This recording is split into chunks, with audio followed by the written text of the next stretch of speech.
nature is called in Sanskrit tatashta, which means marginal. I can be influenced completely by the material energy, and I can also be influenced by the spiritual energy. I can sort of move like either way, like you're saying. I can come into the spiritual reality for a few moments, and then something can just pull me right back. We need to have knowledge. We are in ignorance of what you're saying. We don't know how to serve God in this world. So we have to inquire from those scriptures that show us clearly. And it's saying, for example, these deity forms, they're actually according to scripture. And that we worship them as non-different, not like idols. An idol is some sort of speculative thing. These forms have been described, they're personalities. And if we give them a leaf or a flower or some water, or, you see, the devotees, we don't take food, ever. We take that food that has been offered, and then we take the remnants of that. So every breath I take, I'm aware of my spiritual nature in accordance with my service. It's all about service is the answer to your question fundamentally. How to serve God is what I'm hearing you say. Is it? No, because I do believe I am serving God.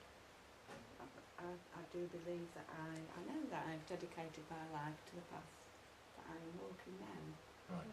But it's finding that place of harmony between this walking what you believe to be the spiritual path intended for you, right, and living in this very hard place with these very materialistic and often insensitive people. And it's trying to find the balance. yeah. I can live a life spiritually. How do you live that life when you're being battered? It feels like you're being battered by the hard things of this I world. think I can answer that to some degree. Of course I can't answer it completely because you have to realize it yourself. But the answer I would give you is develop detachment from this world. Detachment doesn't mean renunciation. Don't misunderstand. No, I understand. Detachment means whatever is the result, whatever that person believes, whatever these negative vibrations, etc., I don't have to take them on board, so to speak. I can try and help somebody, but the result is up to the Lord in their heart and their own understanding. I can speak to you all tonight, but I'm not attached at all to any of you being successful in this. I speak every night of my life these last few years, and I'm always so happy when someone seems to understand and move forward. But if nobody does, I'm not going to start weeping and feeling my life is useless. I just do what I have to do. Like, you do what you have to do and you leave the result, which is not up to you.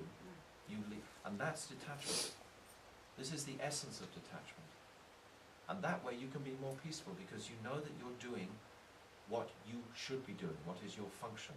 You're performing it to the best of your ability. But the result, this you can't control. So therefore, when the negative things come, you're not like connected to it in a sense. You just let them go like a bird in the sky passing. You don't grab hold of something. And this is not an easy thing. It isn't, because they grab hold of me. Yeah. And I don't want to be grabbed hold of. And then you go right out and you give your whole heart and you do so many things, and then you become unhappy if it all goes pear-shaped or something. But what I'm sharing with you is to try, it's a slow journey, Anne. It's not something that... It's a painful journey. Hey? It's a painful journey. It's a slow You know why it's painful? It's painful because we have some attachment. As soon as there's no attachment, it's not painful anymore. It's like ultimate attachment is to the body. I'm afraid of death because I'm so attached to this beautiful body. I have no fear of death at all. I'm more afraid of what's in between now and death, the suffering which might come. Understand one thing though, Yeah. and when you say that, that's okay, but understand that death itself is only a symptom of material consciousness. Yeah. There is no death. Just energy So goes now on. where is your soul going? Forget about death, it doesn't exist. Our soul's Where is consciousness going? back to God, to be with God. It is with God. So who is God? Where is God? How is God? Who am I in relationship to God? God is here. God is within me. God is around me. God Definitely. is all of the time. But it must be tangible, otherwise it becomes what's called impersonal. Very, There very must be form. personal. I believe that God and myself have a very personal relationship. But who is in it? Pardon? Who is in it? Who? God. If we have a personal relationship. How can I describe that to you when we all experience that for ourselves? I can't explain to anybody. But does that else. mean, Anne, that God is different for you than he is to me? Does that mean there's many gods? Yeah. Well, who is God then? Just that we experience God in different ways. God is all the many descriptions that you'll find. But does Yeah. God have his own personality? Depends what you mean by personality. Qualities. Well, qualities means personality, doesn't it? If someone has I'm not qualities, sure. they must have a person behind the quality. I'm You not can't have sure qualities if without personality. personality isn't a description of the spiritual aspects of a person. Because we don't just think of a personality as happy or sad, or it's more than, isn't it? Do you mean like a religious God? Like No. I don't think of No, God as a not a- religious God. Not religious, but if you say that you love God, which is what Anne is saying, and I love God also, then I would propose, well, who is that God? You see, for me, God is a very, very alive and personal individual that has all kinds of pastimes. He has a mother and a father, and he has friends, and he has lovers, and he dances, he does all kinds of things. He's a living reality. It's not something nebulous. Like if you think God is red, and you think God is green, and you think God is yellow, and you think God is purple, does that mean God's changing colours all the time to suit that? I mean, is there a reality, or is it just our minds that's creating that impression? Because the mind is wonderful. The mind can do all kinds of things. But isn't there a truth beyond that? I'm suggesting, or I'm speaking from the teachings that I've understood, there is most definitely a truth. And he definitely has a form, and he's the most beautiful form that we cannot even conceive of how beautiful he is. But he has beautiful cheeks. Actually, his face is described like 24 and a half moons. There's the one moon that sits on the throne of his body. The two cheeks are moons. His forehead is a half moon. There's drops of sandalwood paste on his face. That's also a moon. So these beautiful moons, and then it's described that his 10 fingernails are also moons, and his 10 toenails are moon. I want to know about God. I want to know about, this is what happens when you chant this mantra. Something gets excited inside that wants to know the absolute reality. I'm not about to be shortchanged again. I've been cheated so many times by my own mind and by other people's propaganda, etc., etc. I only want the living reality, the absolute truth. And I realized, like more than 30 years ago, when I first came in touch with this philosophy, I was just speechless. I could not refute it. I knew that it was the absolute reality. I knew I would go insane if I walked away from it. And since that time, I have understood who is God, where is God, how is God, how does he love me, what is his love for me, how can I really, and it's so exciting, Anne, because I feel every single day this living And it's not just going to be in this lifetime that I realize this. This will be many lifetimes, perhaps, until I realize fully this truth. I'm just sharing with you what I understand at this point. But I do know where my goal is, absolutely crystal clear. It's not at all hazy. He's... Yeah. God just gets bigger and bigger as more you realise. Say that again? God just gets bigger and bigger the more you realise. I know, the more you talk about him and discuss him, the more you realise that you don't know him. And he just gets more and more amazing. But it is a form, it is a reality, not something you see. And there is what is called impersonal realization. Impersonal realization means I don't put a character or a personality behind it. This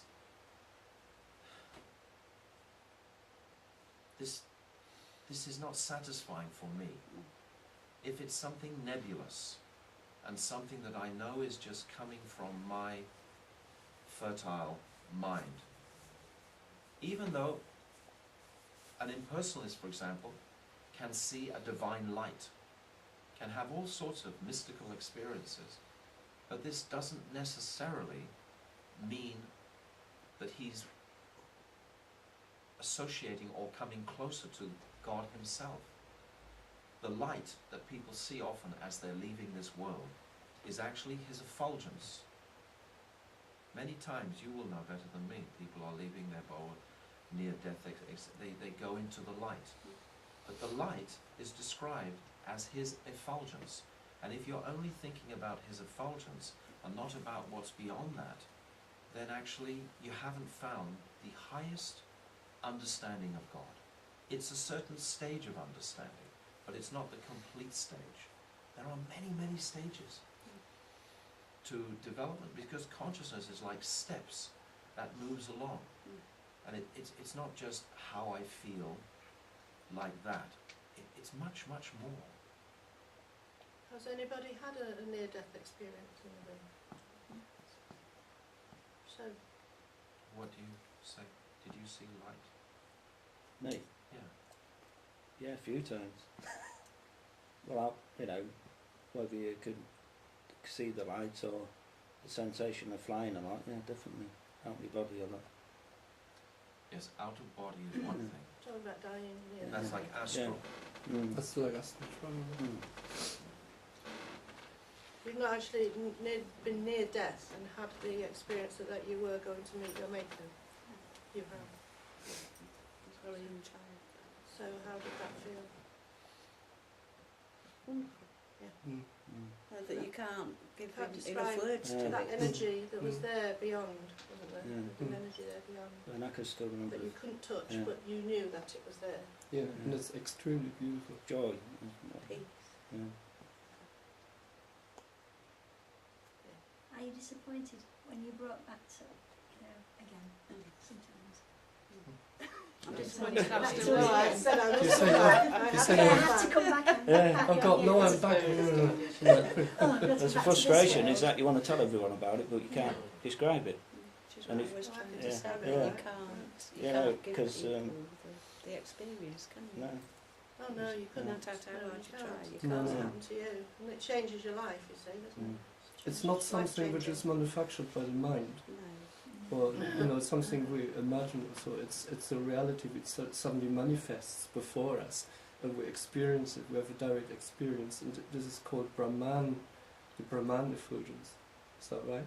That's right. And the Brahman effulgence is actually covering the personality of the supreme personality. It's like we have an aura, Yes. like behind the aura there's a person, Yes. like this, and on a higher level the Brahman effulgence is actually covering the personality of God. So this is a definite authorized part of self-realization that is actually considered to be the first one, where we actually realize that we are actually Brahman. Is that right? Well, No, there is I've explained it wrong. There is Brahman. There is Brahman, and If we want to become that light, that's the biggest tragedy That's right. conceivable. Yeah.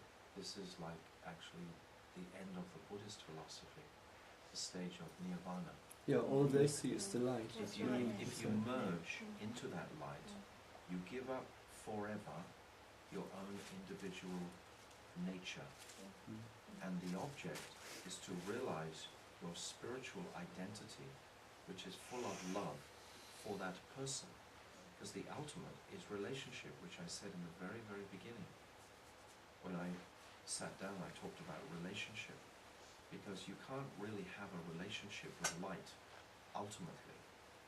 You can't really have a relationship with the sky, ultimately. You can have a relationship with a person, though. It's much sweeter with a spiritual person. Can you imagine God being a real person and you embracing him and weeping with joy to meet the most beautiful personality? That is what Krishna consciousness is about. But these qualities that he described is very interesting. Just for your interest's sake, it's described, Krishna is called Bhagavan. Bhagavan means the possessor of 6 qualities, 6 principal qualities. And the first quality of Krishna, or God, is beauty. He's the personification of beauty. That's the principal quality. And then he has 3 other principal qualities. One is opulence, because he's residing in every single heart. So that is real opulence. He owns everything because he made everything, actually. So his opulence is. And then the second is strength, because if there's any definition of strength, it's owned by God. He has made everything. Everything has come from him. All the universes are balancing him. By his energy. He's the most strong. And he's also the most famous, because he's in everyone's heart.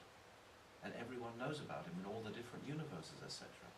So these are the 3 very personal qualities about God. Now, there's an effulgence to this quality of fame. Because fame does have an aura to it. And that effulgence, there's 2 qualities that are inside that effulgence. And one is knowledge, and one is renunciation. Now these 2 qualities, they're not direct attributes of form, like you can have knowledge in a library, for example. It doesn't mean there has to be a person behind it. And renunciation is something that is separate from us. It's a little dry. So these 2 qualities Krishna has in completeness, but those 2 qualities are what make up that bright light. These 2 qualities are described as impersonal qualities. They're not personal qualities. So this impersonal conception originates from a misunderstanding, from a lack of complete knowledge. Knowledge is the key. We don't know what is the truth. We have to ask someone who does know what is the truth. And there are those people, as soon as you really sincerely inquire, if it's not sincere, then the truth comes, the information comes. then that Correct. book or that vibration, something will come in contact with you, and then you will have an opportunity to actually examine the absolute reality. But that may have happened many lifetimes to us, but we may have rejected it again and again and again. If we're fortunate, when that actual opportunity comes, we embrace it. Yes, I want to know what the heck is going on. I want to know the end of the line. I want to know that with all my heart, all my soul. In my own life personally, I traveled right around the planet for more than 10 years, determined to try and understand and find some master who would show me this. I hitchhiked actually from England all the way to Australia, through Africa, all different places, and so many things, but I was wanting to know. I was not satisfied with someone's speculation, because they couldn't satisfy. But when this knowledge came, describing who was God, where was God, what is the science of reincarnation, everything just went click, click, click, click, click. And I couldn't even think of any more questions. They asked the questions for me. And I was so satisfied on such a deep level And from that time, my life has been one of trying to purify my consciousness to fully understand and comprehend these truths. Because we may hear these truths like tonight, but do we have realization from them? We only have realization when we understand them more deeply, more deep. Today we understand this much, tomorrow we'll understand more, the next day more, the next day more. Because it's about love, and love is a dynamic commodity. It must be growing, it must be moving to be a reality. If you love someone, then it must be getting better each day, or the quality of that affection must be improving to be a real love. If it's not improving and increasing day by day, then it's not really real love. It's something else. Probably lust. Probably I want to enjoy something. But real love, it must be moving. It's progressive stages of consciousness. You mean expanding? Yes. The consciousness will expand moment by moment by moment by moment. Don't be afraid of it. Don't keep running back to a fearful sort of fenced off state of mind. Let those boundaries go. It takes courage. But if you have the sincerity to reach the end, that courage will automatically come to take a proper. And those are heroes who go that way. We become that hero, so to speak, because we cross over those intimidating boundaries of fear. Fear is the biggest one. It starts off with fear of social. You know, what are the neighbours going to think? I mean, look when I walk around in all day. I never take it off. Isn't this all part of conditioning? You've conditioned your mind to a situation. Now that most people around here, apart from you, will not have. So you have accepted a level of conditioned. Yes. Dress, for example. Well, dress of love for God, as you say, and all the things. But for a person like myself who has not experienced your beliefs, I see it slightly differently because I may have got my conditioning to what's going on about me. As if the rain is falling, the snow is falling, and I don't take care of myself, I'll end up snuffed. Right. Yeah. So one has to condition with one body, one's mind to position. Yeah. And once we've been happy with that, we can then move on. Yeah. But to say that you condition to accept everything that's natural around us and don't accept what's natural around us, you will soon suffer.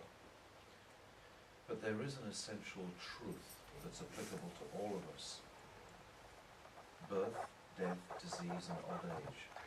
These are all aspects that affect us all. So the question comes, why is that there? Why is that present? If God loves us...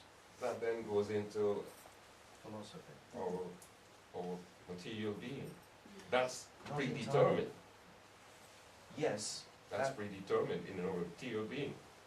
Once that has come to its total existence, it will just fade away. How do you know? Because that's what happens. How do you know? That is what happens. It's what our being is about. The moment you were born, I'm asking for authority on you. the moment you were born, Yeah. you weren't born with all your faculties. You were a baby. Your mom had to feed you and all this sort of thing. Right. And as you grew, you have things coming into you all the time. Yes, information. Yeah. Yeah, And experience. everything about being in this world is being fed at you. Yes, yes. Conditioning. This is conditioning. Yeah. Conditioned by your environment. If you don't take some of it, you don't last Right. full joy. Perfect. So, Yes, yes, yes. so that's what all the conditioning we're getting daily. Yes. Or Is there something cells beyond in that? our body. But is there something beyond that conditioning, that material conditioning? Is there something beyond that material conditioning that's essentially within all of us? Is there something separate from that?